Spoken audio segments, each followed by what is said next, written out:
மணிப்பூரை மறந்துட்டீங்களா? ஒரு குடும்பம் வாழ 8 கோடி மக்களை சுரண்டுவது நியாயமா? திமுக ஒரு தீய சக்தி. மைக்கம் நேயர்களுக்கு வணக்கம். வணக்கம் சார். வணக்கம் நேயர்களே. அதாவது நேற்று ஒரு சின்ன கோரிக்கை வச்சேன். பெரிய அளவு ஆதரவு கொடுத்துருக்கீங்க. உங்கள் எல்லாருக்கும் ரொம்ப நன்றி. அதே ஆதரவை தொடர்ந்து கொடுக்கணும்னு கேட்டுக்கிறேன்.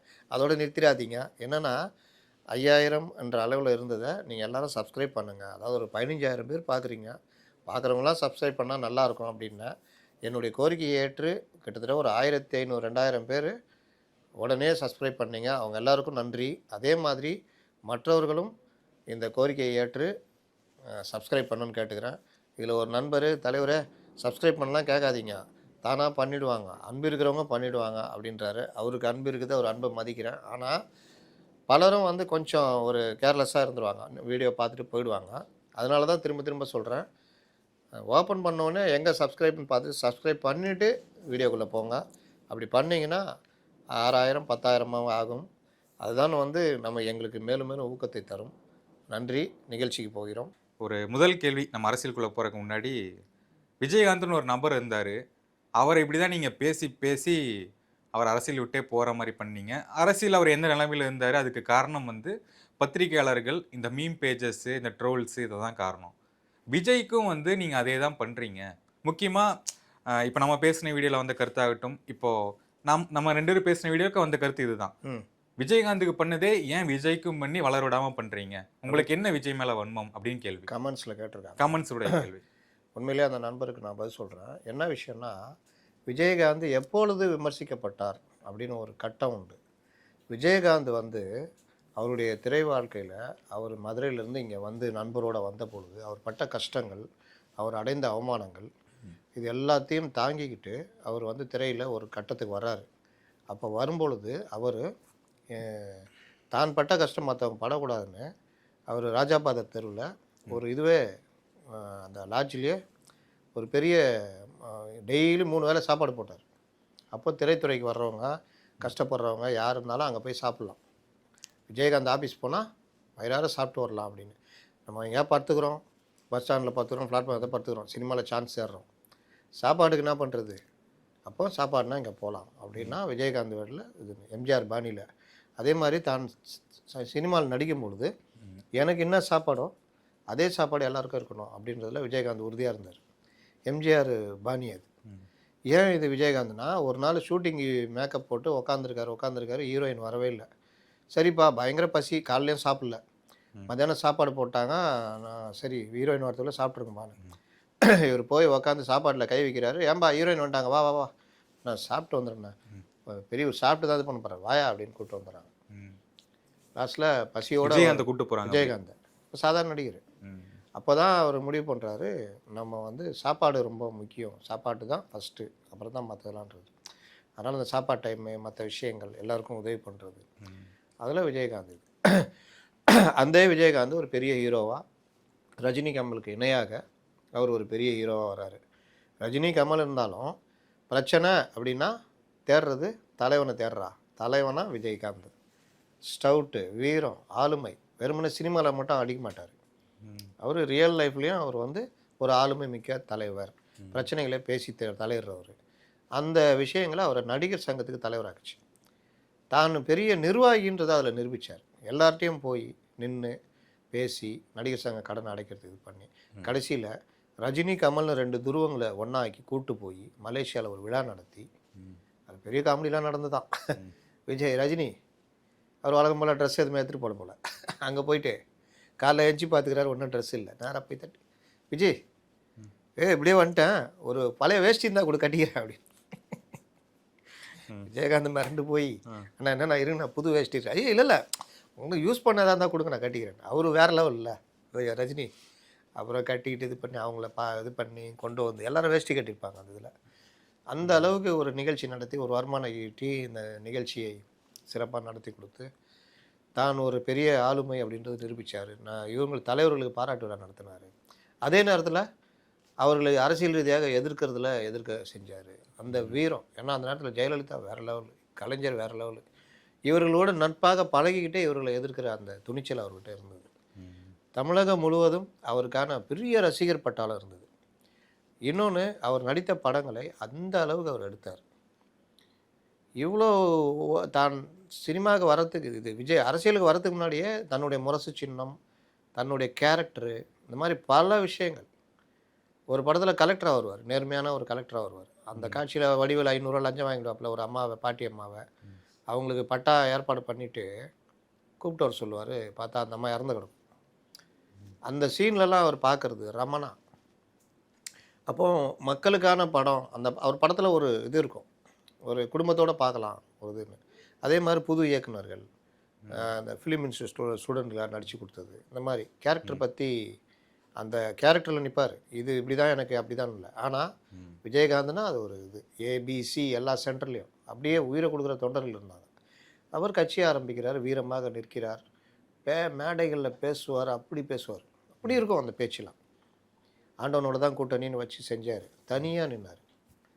தன் நண்பர்கள் அவருங்க எல்லா கட்சியில் இணைச்சி எல்லாருக்கூடிய பத்திரிகையாளர்களும் நல்லா பழகுவார், நல்லா பேசுவார், எல்லாம் பண்ணுவார். அதற்கு பிறகு தனியாக தொகுதியில் நிற்கி ஜெயிக்கிறார். பாமக கோட்டையிலே நின்று ஜெயிக்கிறார். தனி ஒருவனாக சட்டசபைக்கு போகிறார்.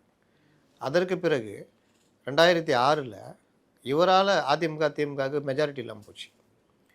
அதற்கு பிறகு 2009 பெரிய அளவில் வாக்கு வாங்கி பெரிய அளவில் இருந்தார். 2011 திமுக ஆட்சி அகற்றணும்னு தன்னுடைய இதை ஒரு ஓரம் தள்ளி வச்சுட்டு சேர்ந்து எதிர்கட்சி தலைவர் ஆகிறார். அந்த நேரம் தான் கூட இருக்கிறவங்க எல்லாம் காலம் வர்றாங்க, எல்லாம் நடக்குது. இந்த இது நிமிடம் வரையிலுமே விஜயகாந்தை பற்றி யாரும் தொடலை. ஆனால் அவர் அரசியலில் ஒரு இடத்த அடைய போகிறாருன்னு திமுகவில் அவரை டிஃபேம் பண்ணுற வேலை எல்லா வேலையும் பண்ணாங்க. அதே மாதிரி ஏடிஎம்கேலையும் பண்ணாங்க. அவர் அந்த டைமில் உடல்நிலை பாதிப்பு ப்ரொவோக்கானர் எல்லாம் பண்ணார். இது எல்லாமே கடைசி காலகட்டம்.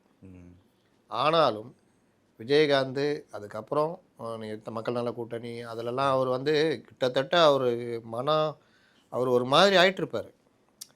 சம்மந்தமே இருக்காது அவர் பண்ணுறதெல்லாம். ஆனாலும் அவருக்கு பேசும்போது பெண்கள் கூட்டத்தில் ஆண்கள் ஏன்டா இடிச்சிட்டு நிற்கிறீங்கன்னா அந்த இது ஒரு வெள்ளந்தியா ஏய் என்ன இங்கே போடா அப்படின்வார். ஃபோட்டோ பிடிக்கிறப்போ அந்த ஃபோட்டோ பிடிங்க அப்படின்வார். அதெல்லாம் கேலிக்குறை பொருளாக மாற்றினாங்க. அவர் உடல்நல பாதிச்சுது. அதுக்கு பிறகு முற்றிலும் பாதிக்கப்பட்டு கலைஞர் மறைந்த நேரத்துலாம் அவருக்கு ஒன்றுமே சுயநினைவு இல்லை. அமெரிக்காவில் வர்றாரு. கலைஞரை அப்படி எதிர்த்தவர் நேராக சமாதிக்கு வர்றாரு. அங்கே நேராக சமாதி கண்ணில் அருவி அவர் தண்ணி ஊற்றிக்கிட்டே இருக்குது அவருக்கு. இதெல்லாம் நீங்கள் எதில் போய் இது பண்ணுவீங்க? நீங்கள் ஒரு கட்டத்தின் வரைக்கும் தான் பண்ணாங்க. அதுக்கப்புறம்லாம் அவர் இது பண்ணல. அவர் இறந்த பொழுது பார்த்தீங்கன்னா நீங்கள் அந்த சாப்பாடு போடுற சொன்னல, அவர் ஆஃபீஸில் சாவர வரைக்கும் இன்றைக்கும் அவர் இறந்த பிறகும் சாப்பாடு போடுறாங்க. அதற்கு ஒரு நிதியை ஒதுக்கி டெபாசிட் பண்ணிட்டு போயிட்டார். இன்றைக்கும் தொடருது.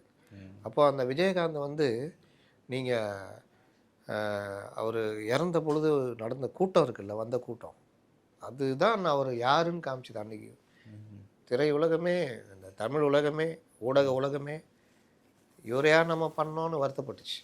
கரெக்டாக? அப்போ இந்த மாதிரி கட்டங்கள் இருக்குது. இவரை போயிட்டு நீங்கள் விஜயோட நீங்கள் ஒப்பிட்டு அந்த நண்பர் கேட்குறாருன்னா அவரை மாதிரியா இவரை பண்ணுறாங்க. இவர்கிட்ட என்ன விமர்சனம் வைக்கிறாங்க? மற்றவங்க வைக்கிறத பற்றி எனக்கு பிரச்சனை இல்லை. நான் என்ன விமர்சனம் வைக்கிறேன்? நீங்கள் ஒரு கட்சி ஆரம்பிக்கணும்னு வந்துட்டீங்க. கட்சி தலைவராக உங்கள் ஆளுமையை காமிங்கன்றோம். நீங்கள் இதுலேயே நீங்கள் திருப்தி அடைகிறீங்க. ஏன் வரல தெரியுமா? வராமையே பேச வைக்கிறார்ல. அவர் எதுக்கு வரணும்? அவர் பேசாமே உங்களை பேச வைக்கிறார்ல, பேட்டி கொடுக்காமே உங்களை செய்தி ஆக்குறாருல. இதெல்லாம் சால்ஜாப்பு, மழுப்பல். ஒரு தலைவனுக்கு கோபம் வரணும். நான் உச்சத்தை விட்டுட்டு வர்றேன் அப்படின்னு விஜய் சொல்கிறாருன்னா அவருக்கு இந்த சமூகத்தில் மக்களுக்கு நடக்கிற கோபம் தான் அவரை வர வச்சிருக்குதுன்ற அர்த்தம். அப்போ அந்த கோபம் வர வச்சுன்னா இன்றைக்கி பாரு அப்படி நடக்குது, இங்கே பாரு அது நடக்குது, இங்கே பாரு அவர் தீண்டாமல் சபாநாயகர் கலந்துக்கிற ஒரு கோயில் திருவிழாவில் அண்ணாவுடைய நினைவு நாளில் நரிக்குறவ குழந்தைகளை சேர்க்க மாட்டேங்கிறாங்க. இது என்னையா? இது அயோக்கியத்தனம், நவீன தீண்டாமையாக இருக்குது. இதெல்லாம் என்ன? இந்த மாதிரி ஒவ்வொரு விஷயத்துலையும் கோபம் வரணும். ஒரு பொண்ணு இது மாதிரி ஆயிருக்கா, இங்கே இந்த மாதிரி நடக்குது, டிஜிபி நியமனத்தில் நடக்குது, ஒரு டெண்டரே கேன்சல் பண்ணியிருக்காங்க, எங்கே பாரு ஒரு விடுதியில் வெறும் சோறை சாதம் வடித்து ஊறுகாய் கொடுத்து சாப்பிடுன்றாங்க. அப்போ அதுக்கான பணம் என்ன ஆச்சு? இந்த மாதிரி ஒவ்வொரு விஷயத்துலையும் தூய்மை பண்ணையில் போராடுறாங்க. இது நம்ம கட்சிக்காரன் உயிரை விட்டுட்டான். நமக்காக வந்தவன் கார் ஆக்சிடென்ட்டில் செத்துட்டான். அவனுக்கு நான் என்ன பண்ண போகிறேன் அப்படின்னு நிற்கணும். இதை எல்லாரும் பண்ணியிருக்காங்க. விஜயகாந்த் பண்ணியிருக்காரு, எம்ஜிஆர் பண்ணியிருக்காரு, நடிகராக எல்லாம் பண்ணியிருக்காங்க. நீங்கள் பண்ணலைன்றதான் விமர்சனம். வெறும் இதுக்கு கரூருக்கு 20 லட்ச ரூபா கொடுத்தா மட்டும் போதுமா?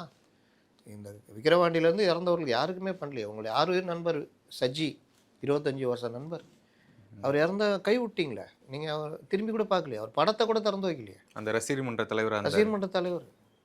இந்த மாதிரி இவர்கள் விட்டேத்தியா போகிறதெல்லாம் நம்ம பின்ன சொல்லாமல் இருப்போமா? எல்லாம் உங்களுக்கு வாழ்த்து போகிறது இல்லை. இப்போ அவங்க சொல்கிற விஷயமும் கரெக்டு தானே. இப்போ விஜயகாந்த் வந்து ஒரு டிஃபேம் பண்ணாங்க, இப்போ விஜயும் அந்த மாதிரி பண்ணுறாங்க. உங்களும் மென்ஷன் பண்ணல, இப்போ ஜென்ரலாகவே அது இருக்குல்ல. இல்லைங்க, எல்லாருமே என்ன பண்ணுறாங்க, டிஃபேம்னு எதை பண்ணுறாங்க, பனையூர் பண்ணையார், ஒர்க் ஃப்ரம் ஹோம். விஜய்க்கு தெரியாது, விஜய் அரசியல் கத்துக்குட்டி, அந்த மாதிரிலாம் பண்ணுறாங்களா? அது வந்து அதுதானே சொல்கிறேன். விஜய்க்கு தெரிஞ்சா பத்திரிகையாளர்ல பாருங்கன்றேன். விஜயகாந்தோ யாருமே சின்ன நடிகை. சரத்குமார் பேசுகிற அரசியல் யாராவது பேசுவாங்களா? அப்போ அரசியலுக்கு வர எல்லாருமே அரசியல் பாலாஜி பாலாஜி பேசுகிறாப்புல. உங்களுக்கு என்ன பிரச்சனை? அப்போ நீங்கள் அந்த 3 வருஷத்தில் அதுக்கான தயார் ஆகணுமா வேணாமா? மக்கள் பிரச்சனை தெரிஞ்சுன்னு வேணாமா? வீட்லேயே எவ்வளோ நேரம் என்ன பண்ணுறீங்க, அந்த கேள்வி வருமா வராதா? இல்லை ஆலோசனை கூட்டம் நடத்துகிறேன், அது பண்ணுறது எதுவுமே கிடையாது. சரி, இப்போ இப்படி கூட ஒரு சேஃப்டி கூட யோசிக்கலாம்ல சார். கரூரில் இப்போ ஒரு 41 உயிர் போயிருக்கு. நம்மளால் அடுத்த வெளி வந்து மறுபடியும் அது தாங்க முடியாமல் அதுக்கு நான் இந்த மாதிரியே பண்ணி. கரூரில் 41 பேர் உயிர் போனதுக்கு என்ன காரணம்? காலையிலேருந்து கூட்டின கூட்டம். நீங்கள் ஒரு கூட்டத்தை கூட்டு வர்றீங்க, அது ஜன நெரிசல், தண்ணி கிடைக்கல. அதுதான், அது திரும்ப நடக்கக்கூடாது. எதுக்கு நடக்கணும்னு கேட்குறேன். பண்ணுறது நீங்கள் தானே. ரோட் ஷோ நடத்துறீங்க. கூட்டம்னா ஜெயலலிதாவுக்கு வந்தது கூட்டம் வந்து எல்லாருக்கும் தான் கூட்டம் வந்தது. எம்ஜிஆருக்கு காலையில் ஒரு பேட்டி எடுத்தேன், எம்ஜிஆர் கூட பழகின பத்திரிகையாளர். அவர் சொன்ன கூட்டம் அப்போலாம் விஜய் மாதிரி வந்தால் என்ன விஜய் மாதிரியான்னு கேட்குறாரு. விஜய் மாதிரியா? ஏங்க அப்படி இருக்குங்க கூட்டம். எங்களெல்லாம் நாங்கள் முதல்ல வெளியில் போகணுன்னு சொல்லிட்டு நான் பேசி முடிக்கும் போதே 2 பாடி கார்டு போட்டு வெளியே அனுப்பிச்சி விட்டார். இன்னும் தலைவர் முடிக்கல. தலைவர் தான் சொன்னார், வெளியில் கூட்டு போய் வண்டியில் பாதுகாப்பாக உட்கார வைக்க சொன்னார். அப்புறம் அவர் இந்த மாலை இல்லை அதை பிரிச்சுட்டு வச்சுக்காராம். இப்படி அடிச்சு போங்க போங்க போங்க, தலைவரும் அடிக்கிறாரா? தலைவர்கிட்ட அடி வாங்கினேனே அப்படி இப்படின்னு அடிச்சு அப்படியே வந்துட்டு வண்டியில் ஏறி போகிறான். இதே மாதிரி எம்ஜிஆர் காரில் போகும்போது பைக்கில் வந்தால் ஒருத்தனை பிடிச்சி ஒன்று விட்டாரான். சொல்லிக்கிட்டே இருக்கிறேன் கூடிய வர்றேன் அப்படின்னு. அதுக்கப்புறம் போய் இறங்கிட்டு அந்த ஆள் யாருன்னு பார்த்து கூட்டு வந்தோடனே உனக்கு குழந்தை இருக்குல்ல, இந்த மாதிரி பண்ணலாமா? அடிக்கடி பட்டுனா குடும்பம் என்ன ஆகும் அப்படின்னு தான் பிடி துட்டு. இனிமேல் இந்த மாதிரி பண்ணக்கூடாது. அடிக்கவும் செய்வார், காசும் கொடுப்பார். அடித்தா துட்டு. அடித்தது வந்து எந்த கோபம்? குழந்தைங்கள நம்ம அடிக்கிறோம். எனக்கு என்னென்னு ரோட்டில் போகும்போது திடீர்னு அப்படி ஓடி போய் கண்டிப்பு தான். நம்ம கூட கைப்பிடிச்சோம், திடீர்னு ஓடி போச்சு, ஒரு கார்காரன் வந்து பிரேக் அடிச்சான், நம்மளை திட்டு போகிறான். ஒன்று வைப்பமா இல்லையா முதுகில் கையை பிடிச்சிட்டு வானா அப்படி பண்ணுறியா அப்படின்னு. நம்ம தப்பும் இருக்கோம். கரெக்ட். அந்த கோபத்தையும் சேர்த்து அது மேலே காமிப்போம். அந்த கோபம் தான் அந்த எம்ஜிஆர் பண்ணுது. அந்த மாதிரி நீங்கள் என்ன பண்ணீங்க? ஆட்டின் காட்டு வந்தீங்க, உளுந்து வாடுறான், ஹைவேஸில் எதிரில் போகிறான். இந்த மாதிரி எந்த விஷயத்துலையும் ஜனங்களை பற்றி மக்களை பற்றி எது பற்றி அறிக்கை வருதா, எது வருதா? எதுவுமே இல்லை. இயலாமை மறைக்கிறதுக்கு திரும்ப சால் ஜாப் சொல்லிட்டே இருக்காங்க. இப்போ லேட்டஸ்ட்டு சால் ஜாப்பு தேதி மட்டும் அறிக்கிட்டோம். அப்போ பாரு தாவேகாவை என்ன அப்படியே தான் இருக்கும். பொதுக்கூட்டம் நடத்துறது இது கிடையாது. அந்த ரசிகருக்கு நான் சொல்கிறேன், டேட் இப்போவும் போலீஸ் பர்மிஷன் கிடைக்கலன்னு சொல்கிறாங்களா, இவங்க ஏமாத்துறாங்க. உள்ளரங்க கூட்டத்துக்கு தான் போலீஸ் பர்மிஷன்லாம் வேணும். பொதுக்கூட்டத்துக்கு நீங்கள் சொல்லிவிட்டு போலீஸ் பர்மிஷன் வாங்கிட்டு போய்கிட்டே இருக்கலாம். அதுக்கெல்லாம் உங்களை மறுக்க மாட்டாங்க. அந்த டேட்டில் இல்லைன்னா நீங்கள் வாங்கன்றுவாங்க. அப்போ நீங்கள் நேராக போய் அங்கே போய் இறங்கணும். ஏன் இந்த இவ்வளோ கரூர் சம்பவத்துக்கு பிறகு இவர் காஞ்சிபுரம் கூட்டத்துக்கு போகிறாரு, ஒரு பைக்கு கூட வரல, இவர் போகிறாரு, அதே கேமராலாம் தொடருது, ஆனால் ஒருத்தர் வரல. ஆனால் மற்ற நேரம் போனால் அப்படி கூட்டம் கும்பல் வருதுன்னா அது என்ன வித்தியாசம்? அது என்ன? அது யாரால் நடக்குது? அவரால். அதை அந்த ரசிகர்கள் புரிஞ்சுக்கணும். புசியானது இவங்களாம் ஏற்பாடு பண்ணி ஒரு செயற்கையாக உருவாக்குறாங்க. அப்போது இந்த மாதிரி விஷயங்கள்லாம் இன்னொன்று, இவர் இறங்கி ஆளுமை மிக்க தலைவராக இறங்கி நடக்கணும். நவருங்க, பொதுமக்களுக்கு தொல்லை கொடுக்காதீங்க. எங்கேயாவது எந்த கூட்டத்திலையா பேசுகிறேன், நாமெல்லாம் சொல்லியிருக்கேன், பொதுமக்களுக்கு தொல்லை கொடுக்காதீங்க. இப்படி ஏறி நிற்கிறதுனால நம்மளை தான் தப்பாக நினைப்பாங்க, இறங்கி கீழே. ஆனால் நீ ஆட்டின்னு கேட்டு தம்பி இறங்கினதான் முத்தம் கொடுப்பேன்னா 4 பேர் ஏறிக்கும், தலைவர் முத்தம் கொடுப்போம். அதுவும் ஜாலியாக ஒரு போயிருது. பரவாயில்ல, தலைவர் ஜாலியாக நம்மளை பற்றி. சின்ன பசங்க மைண்ட் செட்டில் இருக்கக்கூடாது. நம்ம அவங்க அறிவில் சொல்கிற இடத்துல இருக்கணும். இன்னொன்று, அந்த பையன் கீழே வந்து இறந்துட்டானா பழக்கம் போல அவர் கடந்து போயிடுவார். கண்டிப்பாக. இதுதான் பிரச்சனை. இது வந்து ஒரு சாரி சார், என்னன்னா அஜித் குமார் வந்து இது பண்ணுவார்.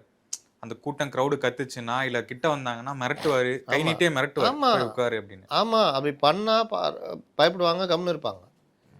கோன்னு கத்துனா சிரிச்சுக்கிட்டே இப்படி விசில் அடிச்சா அப்படி பண்ணனா ஜாலியாக விசில் அடிப்பான். நம்மளுக்கு சின்ன விசிலு அதை போட்டு எல்லா இடத்துலையும் அடிக்கக்கூடாது. அதுவே நமக்கு நெகட்டிவ் ஆகிடும். புரிஞ்சுக்கிங்கன்னு சொன்னால் மீட்டிங்கில் பார்க்கும்போது சார் காது வலிச்சது. இந்த மீட்டிங், லாஸ்ட் மீட்டிங்கில் அதை அடிச்சுக்கிட்டே இருக்காங்க. அவர் ஜாலியாக அப்படின்றாருல, அவனும் அடிக்க தான் செய்யல. அவர் பேசும்போது அடிக்கிறாங்க. ஆமாம், இதெல்லாம் பரவாயில்ல. தேர்தல் பிரச்சாரத்தில் அடிச்சுக்கிட்டே இருந்தான். தேர்தல் பிரச்சாரத்தில் இது போடுவாங்கல்ல, பூத்து, நம்ம ஒவ்வொரு கட்சிக்கும் தேர்தல் வேலைக்காக ஒரு ஆஃபீஸ் போடுவாங்க. அங்கே காலையில் உட்காந்து அடிச்சுக்கிட்டே இருந்தா என்ன ஆகும்? வேட்டா உனக்கு யாரா வேட்பாளர், அவனுக்கு ஓட்டே கிடையாது. இது மாதிரி பிரச்சனைலாம் இருக்குது. அதைத்தான் நம்ம சொல்கிறோம். மற்றவங்க இன்னொன்று சொல்கிறேன், டிஃபேமே பண்ணக்கூடாது, என்னை விமர்சிக்கவே கூடாதுன்னா அரசியலுக்கே வரக்கூடாது, பொது வெளிக்கே வரக்கூடாது. வந்தால் விமர்சனம் வரும். இதெல்லாம் வச்சுக்கிட்டு விஜயகாந்த் அவர் கூட கம்பேர் பண்ணல. அது வந்து அவர் கொஞ்சம் ஓவரா நடக்குது அப்படிங்கறதான் கேள்வி. ஏன்னா ஓவரா இவர் இருக்காருல்ல, இவர் எங்க வர்றாரு, எங்க பண்றாரு, எது பண்றாரு? கூட இருக்கிறவன் கண்டதை திருக்குறளுக்கு உரை எழுதுற மாதிரி அவன் இஷ்டத்துக்கு சொல்லுகிறான். தலைவர் வந்து இப்படி சொன்னார், தலைவர் அப்படி சொன்னார், தலைவர் இப்படி பண்ணிட்டாருன்னா தலைவர் அடுத்தது இப்படி பண்ண போறாரு, இப்படியே சொன்னா என்ன ஆகும்? அதுதான் பிரச்சனை. நான் அந்த ஒரு வீடியோ ஒன்று பார்த்தேன் சார்.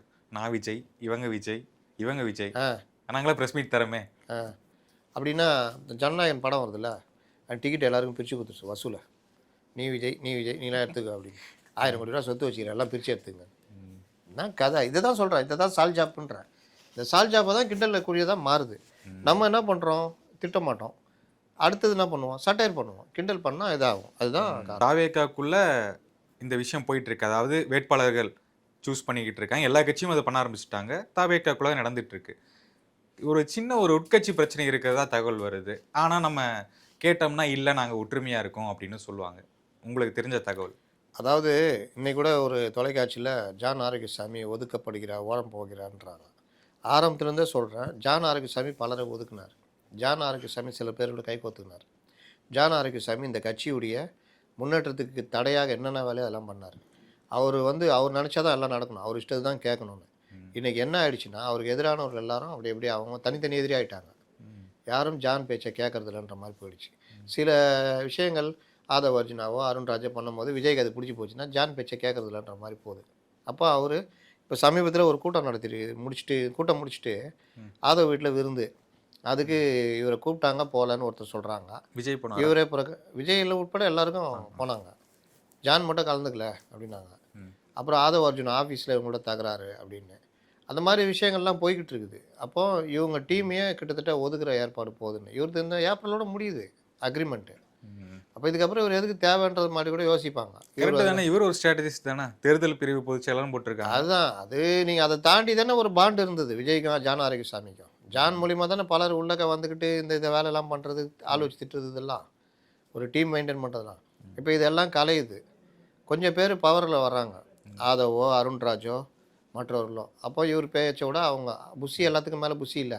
புஷி ஒரு கட்டத்தில் இவருக்கு பயந்தார், இவர் புஷிக்கு பயந்தார். 2 பேரும் ஒன்றா சேர்ந்துக்கிட்டு மற்றவங்கள காலி பண்ணாங்க. இப்போ அதெல்லாம் மாறுது.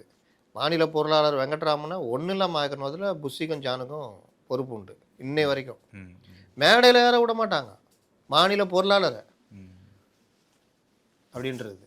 சார் இதராவோ என்ன இதராவோ, ஏய் நான் யார் தெரியுமா, மாநில பொருளாளர், இல்லை பை சாப் இதராவோ, டேய் படா அப்படின்ட்டு. அப்புறம் இந்த மாதிரிலாம் நடந்திருக்கு.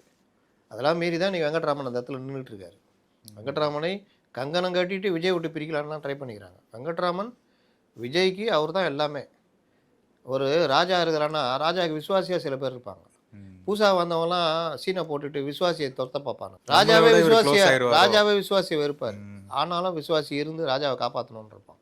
அப்படிப்பட்ட ஆளில் ஒரு ஆள் வெங்கட்ராமன் இன்றைக்கி ஸ்டாண்ட் பண்ணி நிற்கிறாரு.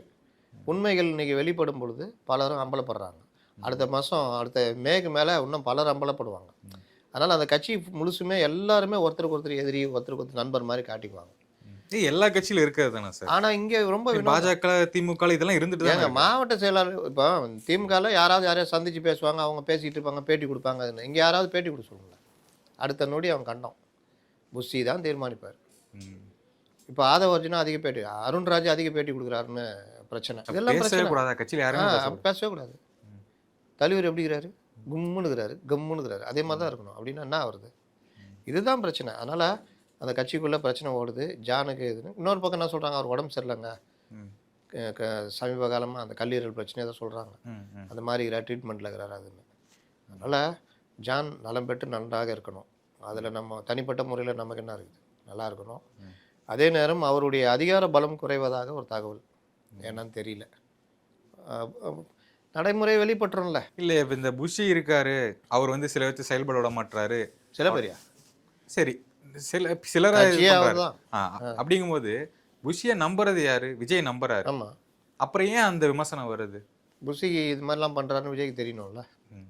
பொறுப்பை தட்டி கழிக்கிறவன். இப்போ சரி, நான் இங்க இவரு தான் ஹெட் நானும் மாதிரி ஃபீல் ஆகுது. எல்லாத்துக்கும் நான் உதாரணம் சொல்கிறேன், சிம்பிளாக சொல்கிறேன். நான் வந்து முதலாளி, உங்களை வேலைக்கு வச்சுக்கிறேன், உங்களை தான் நம்புகிறேன், நீங்கள் எல்லாம் பண்ணுவீங்கன்னு நம்புகிறேன். நீங்களே என்கிட்ட சீனை போடுறீங்க. ஆனால் கீழே இருக்கிறவங்களாம் அதிகமாக பாதிக்கப்படுறாங்க. அவங்க என்ன சொன்னாலும் நான் வெளியே வந்து அவங்க பேச்சே கேட்க மாட்டேன். ஏதா சார் வணக்கம் அப்படின்னு போயின்னு இருக்கிறேன். சார் ஒரு நிமிஷம் அவர்கிட்ட பேசிங்க, நிரஞ்சன்ட்ட பேசிங்க, அவ்வளோதான். நிரஞ்சன் என்ன அவர் வந்தால் ஒரு நிமிஷம்னா அப்படின்ட்டு கட்டம் கட்டி வெளியே அமிச்சிரு, வேலையை விட்டு அமிச்சிருது. என்னப்பா நான் பார்த்தானு யாரோ ஒரு நிமிஷம் நாங்கள் யாரை பயங்கரமான ஆளுங்க அமிச்சிட்டேன், வேலையை விட்டு அமிச்சிட்டேன், ஒன்றும் பிரச்சனை இல்லை, ஒன்றும் இல்லை, சைட் பார்த்துக்கோ. அப்போ மற்ற 2 பேரும் ஒருத்தன் இருக்கிறவங்க என்ன பண்ணுவான்? ஐயோ சும்மா அப்படி போய் அவர்கிட்ட பேச போனதுக்கே இவர் அமிச்சிட்டாரு, நமக்கு எதுக்குப்பா வம்பு, இவர் சொல்கிறதே கேட்போம். நான் கம்பெனி கெட்டு போகுதுங்க அந்த மாதிரி சொன்னால் கூட நமக்கு ஏன் அந்த வம்பு, வேலையை பாடுறா, அந்த ஆள் துட்டு போட்டவனுக்கு ஏன் அக்கறை இல்லை, அவன் நிரஞ்சன் பேச்சை கேட்டுனுக்கிறான், நமக்கு என்னடா வேலையை பார்ப்போம். இந்த இது மைண்ட் செட்டு தான் எல்லாருக்கும். இன்னும் பல பேருக்கு என்ன, நாளைக்கு கட்சி ஆட்சி பிடிச்சிரும், நம்ம நல்லா வந்துடலாம் அப்படின்னு. இதுதான் பிரச்சனை. வி என்ற தொகுதி ஆரம்பிக்கிற தொகுதியில் நிற்கிறாரு, வேளச்சேரியில் நிற்கிறாரு, விக்கிரவாண்டி, அது ஒரு ராசியான தொகுதி, அந்த மாதிரிலாம் சொல்கிறாங்க. ஏதோ தகவல் வந்திருக்கா? இந்த வி சென்டிமெண்ட்லாம் உண்மையா இல்லை கிளப்பி விட்றாங்களா? ஜே சென்டிமெண்ட் இருக்குது, ஜோசப் ஜீசஸ் இன்னொன்று ஜெயமா ஏதோ ஒன்று சொல்கிறாங்க, ட்ரிபிள் ஜே. அவருக்கு எல்லா சென்டிமெண்ட்லாம் இருக்குது. நான் சொன்னேன்னா ஜோசியரே காரில் ஏற்றின்னு போயின்னுக்கிறாரு. ஒரு ஜோதிடரை ஜோதிடம் பார்க்குறது, வேட்பாளர்கள்ட்ட ஜாதகம் கேட்டிருக்காங்க, இந்த மாதிரி இதெல்லாம் இருக்குது. இந்த படத்தில் பார்ப்போமே, ப்ரொடியூசர் டைரக்டர்கிட்ட கேட்பாங்க ஜாதகம் பார்த்து படம் பண்ணுறது, அந்த மாதிரி தான் இவருக்கு அதெல்லாம் உண்டு. அந்த மாதிரி ஒரு விஷயம். டைரக்டர் இது ஜோதிடர் சொல்கிற டேட்டில் தான் அவர் வெளியே வருவார். இதெல்லாம் அவன் கட்சிக்குள்ளே சொல்கிற விஷயம். அதனால் அவர் நிற்க மாட்டார். என்னை பொறுத்த வரைக்கும் நின்னார்னா 2 தொகுதி, சென்னையில் ஒரு தொகுதி, வெளியில் ஒரு தொகுதி நிற்பார், அப்படி தான். இன்னும் பல கட்சிகளும் தலைவர் எல்லா தொகுதியிலும் நிற்பார். நின்னார்னா டிஸ்குவாலிஃபை தான். 4 நின்னா போதான், 2க்கு மேலே நின்னார்னா டிஸ்குவாலிஃபை. அது அதே மாதிரி திமுகலையும் பலரும் பல தொகுதிகளுக்கு போட்டியிட்டு கொண்டிருக்கிறார்கள். காங்கிரஸுடைய தலைவர் செல்வ பெருந்தகை ஸ்ரீபெரும்புத்தூரை விட்டு எழும்பூரில் நிற்கலாம் என்று முயற்சி எடுக்கிறார். எழும்பூரில் இருக்கிற அப்பாவி பரந்தாமனை சேகர் பாபு அவர்களுக்கு ஆகாது என்பதால் அவரை இந்த முறை இவரை நிற்க வச்சா அவருக்கு கிடைக்காம போகுன்ற மாதிரி ஏதோ கணக்கு போடுறாங்கன்னு சொல்கிறாங்க. வாய் வழி வந்த செவி வழி வந்த தகவல். பரந்தாமனுக்கு இந்த தடவை சீட்டு இல்லை, அது மாதிரி டாக்டர் எழிலனுக்கும் சீட்டு இல்லை, அந்த இடத்துல வேற ஒருத்தர் நிற்க போகிறாரு அப்படின்றாங்க. இவருக்கு சிற்றரசுக்கு இந்த தடவை வாய்ப்பு கொடுக்குறான்றாங்க. தாவேலுக்கு சீட்டு இல்லை அப்படின்ற மாதிரி சொல்கிறாங்க. இவர் தொகுதி மாதிரி வேளச்சேரியில் நிற்கலாம்ன்றாங்க மா சுப்பிரமணியம். அதே மாதிரி ஸ்ரீபெரும்புத்தூரில் செல்வ பெருந்தகை இடத்தை, காங்கிரஸ் இடத்தை திமுக கைப்பற்றி கொள்ளலாம். என்னால் தொழிற்சாலைகள் நிறைந்தது பலர் இதுன்னு அங்கே ஏற்கனவே இவருக்கு கொஞ்சம் கெட்ட பேர் இருக்கிறதுனால நம்ம அதை எடுத்துக்கலாம் அப்படின்னு. அதே மாதிரி மதுராந்தகம் தொகுதியை இவருக்கு நின்னார், மதிமுகலேருந்து மல்லை சத்யா நின்று தோற்று போயிட்டார். அந்த தொகுதியும் நம்ம எடுத்துக்கலாம் அப்படின்னு திமுக முடிவு பண்ணுது. இந்த இடத்துக்கு தாம்பரம் மேயர் வசந்தகுமாரின்னு அவங்க இங்கேயே பல்லாவரம் எம்எல்ஏ, அப்புறம் எஸ்ஆர் ராஜா அமைச்சர், இன்னும் பலரையும் சமாளித்தவங்க, கொஞ்சம் அமைதியானவங்க, எந்த பிரச்சனையும் இல்லாதவங்க. அவங்கள மதுராந்தகத்தில் இல்லாட்டி ஸ்ரீபெரும்புத்தூரில் நிற்க வைக்கலான்னு யோசிச்சுட்டு இருக்கிறாங்க போல். அவங்களுக்கு நின்னாங்கன்னா அங்கே அவங்களுடைய உறவின் வழி எல்லாமே இருக்கிறாங்க, ஒரு நல்ல கேண்டிடேட்டாகவும் இருப்பாங்க அப்படின்ற மாதிரி ஒரு டாக் ஓடுது. அவர்களுக்கான வாய்ப்புகள் இருக்கலான்னு. அதிமுகவை பொறுத்த வரைக்கும் சென்னையில் மாவட்ட செயலாளர்கள் போட்டியிடுற இடங்கள் தவிர மற்ற இடங்கள்லாம் கூட்டணி கட்சிகளுக்கு ஒதுக்கலாம் அப்படின்னு ஒரு எண்ணம் ஓடுது. டி நகர்லாம் சத்யா தான், டி நகர் சத்யாவுக்கு தான் கொடுக்குறாங்க. மயிலாப்பூர் வந்து கொஞ்சம் பேர் கேட்டுக்கிட்டு இருக்கிறாங்க, யாருக்கு ஒதுக்க போகிறாங்கன்னு தெரியல. இந்த மாதிரி பல ஒவ்வொரு இதுலேயும் போய்கிட்டு இருக்குது. அநேகமாக அமைச்சர் சேகர் பாபு கூட தொகுதி மாறுறாரு அப்படின்றாங்க. மீண்டும் பழையபடி ஆர்கே நகர்லேன்னு ஜெயக்குமார் சொல்லிட்டாரு, நான் வந்து ராயபுரத்தில் நிற்க போகிறேன்னு. அதனால் அவர் மயிலாப்பூர் கேட்டிருந்தார், இப்போ அவர் ராயபுரத்தில் நிற்கலான்னு. மயிலாப்பூரை பாஜக கேட்கிறது, தமிழிசை கேட்குறாங்க அவங்களுக்காக. சைதை துரைசாமி அவரும் கேட்டுட்ருக்காரு, பழைய எம்எல்ஏ நடராஜ் அவரும் கேட்டுட்ருக்காரு. அதனால் அங்கே யார் கொடுக்க போகிறாங்க என்ன அப்படின்றது தெரியாது. அந்த மாதிரி தொகுதிகள் நம்ம வர வர ஒரு ஆத்தென்டிக்காக இருக்கிற விஷயங்களை நம்ம சொல்லலாம். பார்ப்போம் என்ன நடக்குதுன்றத. ட்ரெண்டிங்கில் போயிட்டு இருக்கு கமல் அவர்களின் கன்னி பேச்சு அப்படின்னு சொல்லி போட்டு. காலை பேச்சுங்களா அவர் சொன்னார், கண் நீராசி அது என்றாசி. வைரமுத்து சொல்லியிருந்தாரு, காலை பேச்சு அப்படின்னு சொல்லியிருந்தாரு. என்னன்னா தமிழ் படிச்சீங்கன்னா பிச்சை கூட எடுக்க முடியாது அப்படின்னு நிதியமைச்சர் சொன்னதுக்கு ஒரு பதில், தமிழ் எடுக்க முடியாது, இங்கிலீஷ் ஹிந்தியில தான் எடுக்க முடியும்னு கம்பீரமா பேசியிருந்தாரு. நீங்களும் பார்த்துருப்பீங்க. உங்களுடைய கருத்து என்ன? திமுகவில் இருப்பவர்கள் பெரும்பாலும் வாட்ஸ்அப் தலைவர்களாக தான் இருப்பாங்க. அவங்களுக்கும் நிஜத்துக்கும் தெரியும், வாட்ஸ்அப்பில் வர தகவல் இதெல்லாம் வச்சுட்டு தான் பேசுவாங்க.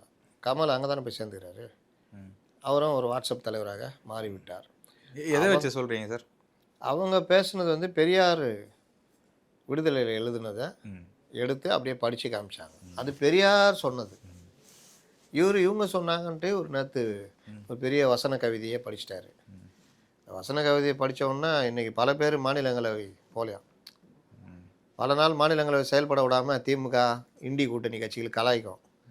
இன்றைக்கி நேற்று இவர் படித்தார்ல, அதுலேயே இன்றைக்கி மாநிலங்களவை டமால். அப்போது பரவாயில்லப்பா தலைவன், ஒரு கவிதையில் எல்லாரையும் ஓட விட்டான் பாடுறான்னு. நேற்று பாவம் நம்மால் தான் அங்கே உட்காந்தாப்புல, துணை ஜனாதிபதி தலைவர் சிபிஆர். நமக்கு தேவையா இது? யாரா இருந்தப்பெல்லாம் இல்லை, இது ஒரு ட்ரோல் பண்ணாலுமே ஒரு நல்ல விஷயம் தானே. தமிழை இழிவாக ஒருத்தவங்க பேசுகிறாங்க, இவர் அதுக்கு இழிவாக பேசுனா கரெக்டு. இழிவாக யார் பேசுனா? அப்போ பெரியாரை தான் திட்டணும். பெரியாரின் பேரனாக அண்ணாவின் மகனாக நான் வந்திருக்கிறேன் அப்படின்றாரு. அந்த பெரியார் தான் அந்த இடத்துல கொண்டு வரது. இப்போ பார்லிமெண்ட்ல கொண்டு வரது இவங்க தானே சார், எஃப்எம் தான் கொண்டு வராங்க. ஆமாம், நீங்கள் தமிழ் அது இதுன்னு உருட்டுறீங்களே, மும்மொழின்றீங்க. தமிழாக இருக்குது, ஆட்சி மொழி, இந்த இது தங்கிலீஷ், இந்த மாதிரிலாம் இருக்குது.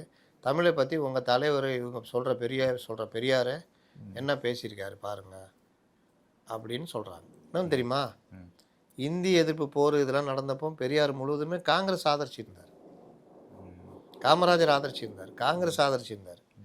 67க்கு பிறகு தான் திமுகவை ஆதரிக்க ஆரம்பித்தார்.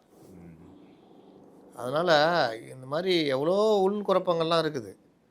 ஆனால் இவங்க வந்து அதை எடுத்து காமிச்சு அவங்க பேசுகிறாங்க. நிர்மலா சீதாராமன் அது முதல்ல நீங்கள் அவர் பேசியிருக்காரா இல்லையான்னு செக் பண்ணிட்டுலாம் வரணும். இவர் வாட்டில் ஒரு இருந்துச்சு.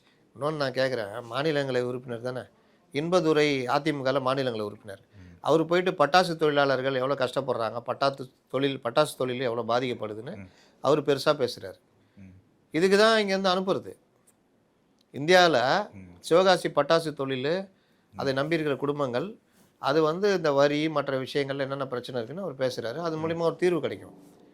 இப்போ நீங்கள் கமல்ஹாசன் நீங்கள் சென்னையிலேருந்து போகிறீங்கன்னா சென்னையில் வேறு ஏதாவது இல்லாட்டி மெட்ரோ ரயில் பற்றி பேசலாம். எவ்வளோ விஷயங்கள் இருக்குது சென்னையை வேகப்படுத்துறதுக்கான இது அந்த இதுன்னு ஏதாவது தமிழ்நாட்டுக்கு உக்காந்துக்கிட்டு இந்த சினிமா வசனம் பேசுறதுக்கு அவங்கள அமிச்சாங்க தெரியுதா? நீங்கள் அமெரிக்காவோட ஒப்பந்தம் போட்டதை எதிர்த்து பேசுகிறீங்க. இங்கே இருக்கிற மேகதாட்டு பிரச்சனைலேருந்து மீனவர் பிரச்சனைலேருந்து எதையும் பேசுறதில்லை தமிழக எம்பிகள். ஏன் அமெரிக்கா இதை பேசுகிறீங்க? அதை பேசுனா அதை பிரச்சனை பண்ணி நம்ம வந்து 18% வரியை குறைச்சிருக்காங்க.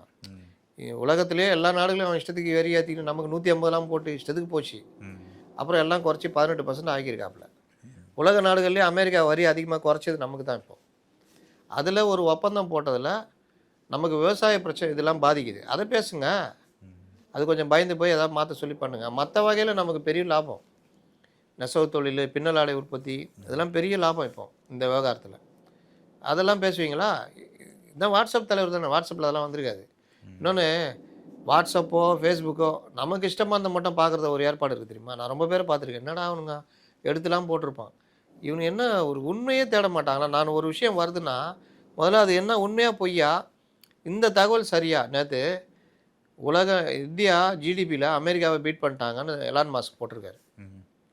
எனக்கு சந்தேகம், ஏன் இதை எடுத்து நம்ம பேச முடியாதா? என்ன இதில் இருக்குதுன்னு பார்த்தா சில விஷயங்கள் உண்மை. இந்தியா அதை நோக்கி நகர்ந்து போய்கிட்டு இருக்குன்றாங்க. அப்போ இந்தியாவுடைய வளர்ச்சி இந்த அளவுக்கு போகிறதுக்கு 15 ஆண்டு கால பாஜகவுக்கு இது இல்லையா, பங்கு இல்லையா? பல விவகாரங்களில் வெளிநாடுகளில் போய் இப்போ அமெரிக்கா மட்டுமே நம்பி இருந்த காலம் போய் இன்றைக்கி தனித்தனி நாடுகளோடலாம் நம்ம ஒப்பந்தம் போடுறோம். வியாபார ஒப்பந்தம், வர்த்தக ஒப்பந்தம். யூரோப் கண்ட்ரிஸை கூட்டு வந்து இங்கே வச்சு போன வாரம் பெரிய ஒப்பந்தம், பெரிய லெவலில் போயிருக்கோம். ரஷ்யாவோட இருக்கிறோம், பிரேசில் கூட இருக்கிறோம், பிரிக்ஸ் நாடுகளோட இருக்கிறோம், சைனா கூட இருக்கிறோம். இப்போ என்ன பயம் அமெரிக்காவுக்கு? நம்ம கையை விட்டு போய்ட்டு வரோம் நம்ம கூட்டாளி. இன்றைக்கி என்ன எல்லோரும் கூடயும் போகிறாரு. நீ கட் பண்ணுறியா? இப்போ பின்னலாடை ஏற்றுமதி 100% வரி. இங்கே எல்லாம் கதறாங்க சார் இதெல்லாம் போட்டால் ஒன்றுமே இருக்காது. ரைட்டு விடு நான் பார்த்துக்கிறேன். பிரிட்டன் யூரோப் கண்ட்ரிஸை கூப்பிட்டு பின்னல் அடை இருக்குது என்ன சொல்கிறீங்க, இது பண்ணிக்கலாங்க, ஒப்பந்தம் போடு, ரைட் தம்பி விற்றுக்கோ. இதுதான் ஒரு நாட்டுடைய இது. அங்கே போயிட்டு கெஞ்சிக்கிட்டு இருக்கக்கூடாது, அவனை அடிக்காமல் அடிக்கிறது.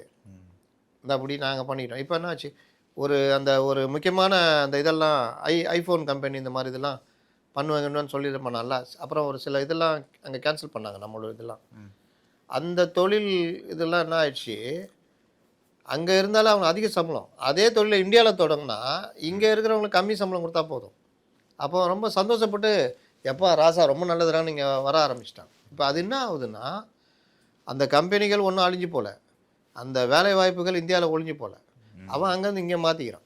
அந்த மாதிரி நீ என்னென்னா மிரட்டி பார்த்தார்ல, ஐஃபோன் இங்கே இருந்துச்சுன்னா ஐஃபோன் இது பண்ண இருக்க தான் செய்யுது. சில விஷயங்கள்லாம் வந்து நம்ம பல விஷயங்களை சாதிக்கிறோம். இவங்க உட்காந்துட்டு இங்கே சொல்கிறது எங்களுக்கு பயன்ட்டாங்க, ராகுல் காந்திக்கு பயன்ட்டாங்க, அதுக்கு பயன்ட்டாங்க. ராகுல் காந்தி மாதிரி உருட்டல் வாட்ஸ்அப் அகில இந்திய வாட்ஸ்அப் தலைவர் அவர், இவங்கெல்லாம் அந்த குரூப்பில் இருக்கிறாங்க, அவர் தான் அட்மின். ஏன் சொல்கிறேன்னா, தேர்தல் ஆணைய நடவடிக்கை எஸ்ஐஆரை தூக்கின்னு உருட்டி ஒன்றும் இல்லாமல் போனாங்கல்ல, அப்போ அகில இந்திய வாட்ஸ்அப் தலைவர் தானே அவர். ஒரு இறுதியாக ஒரு கேள்வி சார், பிரேமலதா விஜயகாந்த் அவர்கள் வந்து முன்னாடியே சொன்னாங்க, ஓப்பனாகவே சொல்லிட்டாங்க, யார் அதிக சீட்டு தராங்கன்னா அங்கே போக போகிறேன் அப்படின்னு சொல்லிட்டாங்க. இப்போ 20+ தொகுதிகள் கேட்குற மாதிரி ஒரு தகவல் வருது, உண்மையா? திமுக கிட்டையா? நான் தான் முந்தானத்தை சொன்னேன், ஸ்டாலினை மிரள வைத்த பிரேமலதா. இன்னைக்கு கூட நம்ம இதுவாக கூட போட்டுக்கலாம். ஏன்னா 22 கேட்டோன்னா ஒரு மிரண்டு போய், ஏமா இது நான் 5 பேர் கொடுப்பேன்னா நீங்கள் ஒரு ஆள் கேட்குறீங்களேன்னு. நாங்கள் வந்து எங்கள் கட்சி அங்கீகாரம் வாங்கணும், உங்கள் கட்சி அங்கீகாரத்தெல்லாம் காலி பண்ணிட்டு இன்றைக்கி எங்கள் தலையில் வந்து அதை கட்டினா நாங்கள் என்னங்க பண்ணுவோம்? திரும்பி பாருங்கள், திரும்ப சிபிஎம் சிபிஐ எல்லாம் அப்படி ரெடியாகிறாங்க அடிக்கிறதுக்கு. நான் என்ன பண்ணுறது தெரியாமல் முழிச்சுன்னுக்கிறேன். இன்னொரு பக்கம் தலைக்கு மேலே உட்காந்துட்டு இந்த காங்கிரஸ் தாவேகா போய்டுவோம், மிரட்டின்னுக்கிறாங்க. நீங்கள் திடீர்னு வர்றீங்களா, சரி ஏதாவது பார்த்து பண்ணலாம், அவங்கள வீக்காக்கலான்னு பார்த்தா 22 கேட்டால் நான் எங்கே போவேன்? ஒரு 6 கொடுக்குறேங்க. 6 அதில் அங்கே வந்து இவங்க யார், அவர்கிட்டையும் போய் இதே மாதிரி சொல்லிக்கிறாங்க. ஆனால் அவர் அதிர்ச்சி ஆகலை, அவர் எதையும் தாங்க இதையும் இல்லை, 10 தோல்வியை பார்த்தவர்ல. அப்படியா, சரி பார்த்துக்கலாம், 9+1 தரேங்க, முடிவு பண்ணிங்க வரட்டா அப்படின்னு போயிட்டுக்கிறாப்புல. இந்த அம்மா உட்காந்து பார்த்து கண்டுக்கவே இல்லைன்னா கண்டுக்கவே மாட்டேங்கிறாங்க. இதுவே பெருசு தானே, 9+1 பெருசு தானே. அதோட 60 தராங்களே ஒருத்தவங்க, அங்கே போயிடலாமே. தாவேக்காவா? ஆமாம், வந்தாரை வாழ வைக்கும் தாவேக்கா. அப்போ வாங்கக்கா 60 சீட்டு, எங்கள் அண்ணா விஜயகாந்த், நீங்கள் அண்ணி வாங்க அண்ணி 60 சீட்டு. காங்கிரஸ் கிளவு சீட்டு தரதாகவும் போட்டிருந்தாங்க. ஆமாம், இது எல்லாம் நம்மளாலும் உட்காந்து எழுதிட்டே இருப்பான். எவ்வளோ போடலாம் மாப்பிள்ள பேசுகிறாங்க, நம்ம ஒன்று எழுதினுக்கிறேன், எவ்வளோ போடலாம்? 60 போடு, சரி 60. அவங்களுக்கு 80 போடு, போடு. என்னமோ அங்கே நடக்கிற மாதிரி அங்கே கதவை போட்டு உள்ளே உட்காந்துக்கிறாப்புல. இதுதான் இன்றைக்கி நிலமை. அதனால் முதல்வரையே மிரள வைத்த பிரேமலதா அப்படின்றதான் இன்றைக்கி நம்ம பார்க்க வேண்டியது. இதில் இதுதான் இன்றைய இது. மீண்டும் விஷயங்களை நம்ம அடுத்த இதில் பார்ப்போம். ஓகே, நன்றி சார். நன்றி.